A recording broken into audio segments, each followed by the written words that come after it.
पीछवरवा मैया या मावा के पेड़वा हो कि यारी यारी ना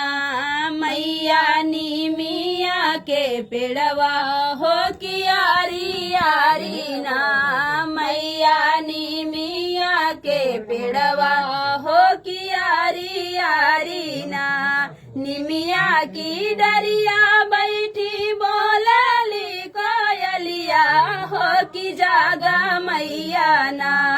निमिया की डरिया बैठी बोलली कोयलिया हो कि जागा मैया ना होई गया भोरा भेनु सरवा हो कि जागा मैया ना होई गया भोरा भेनु सरवा हो कि जागा मैया ना कोई लड़के बोली सुनी उठी है भवानी हो गगरिया लैके ना कोई लड़के बोली सुन के उठी है भवानी है गगरिया लैके ना मैया पनिया के जाली हो गगरिया लैके ना मैया पनिया के जाली है गगरिया लैके ना भर के गगरिया मैया धरली करैया हो कि जो है लागी ना होगी जो है लागी ना मैया मालिनी के डगरिया हो कि जो है लागी ना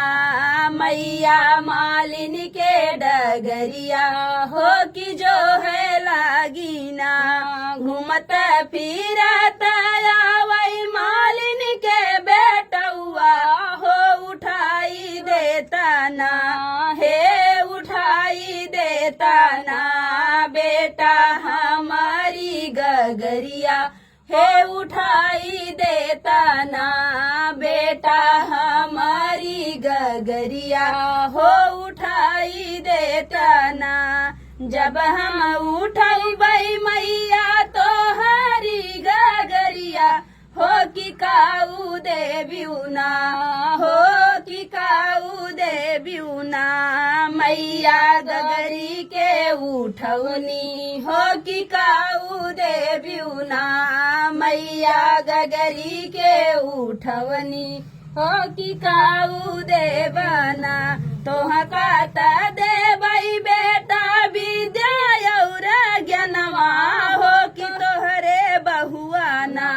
हो कि तोहरे बहुआना देवई गोदी के ललनवा हो कि तोहरे बहुआना